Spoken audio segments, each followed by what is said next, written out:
Hey light workers, hey light beings, Tracy Gazelle here. In this video, I'm going to talk to you about how to use your telepathy because everyone can use it. So what is telepathy?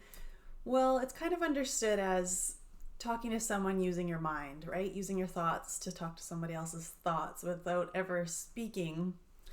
But once you really start to learn about energy and how energy works, it's not really like mind control. It's more tuning into your psychic senses. And again, anyone can do this because we are all energy living in a body. And so everyone's capable of tuning into their energetic being living within their body. So it took me a while to think about how to explain this one. But basically, to use your telepathy, and you're probably already doing this, by the way, without even knowing it, is to the first thing to do is to get familiar with who you are as an energetic being and what your own energy feels like.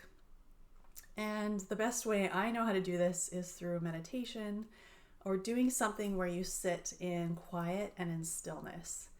And so when you spend that time in stillness, you get familiar with what your own energy feels like, what it feels like to be in your own space.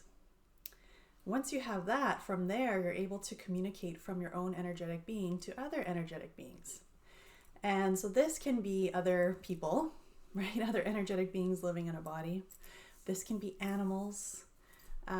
This can be trees or plants, anything that is alive in our world. And it's really great for animals because, of course, animals don't have a voice. And so it's a really wonderful way to communicate with them. It also really works well with babies who also, of course, can't talk yet. So once you have a sense of your own energetic being, from there, it's kind of like you speak with that to the other energetic beings. So let's say you have a dog at home.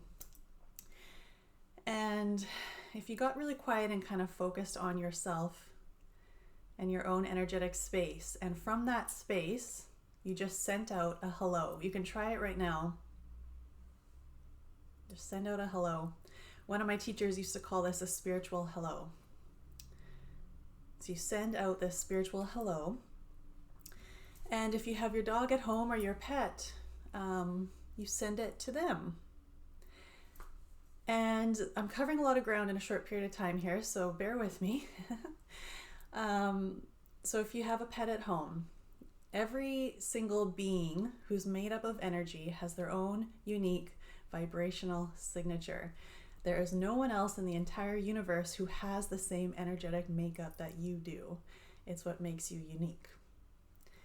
And so once you've tuned into yourself and you think about your pet, right? What does it, so this is a huge topic, but if you think about your pet and what it feels like to have your pet beside you, right? Are you able to feel into, with your psychic senses, your clairsentience, feel into what it feels like to be next to your pet? Say it's a dog. What does it feel like to have them beside you?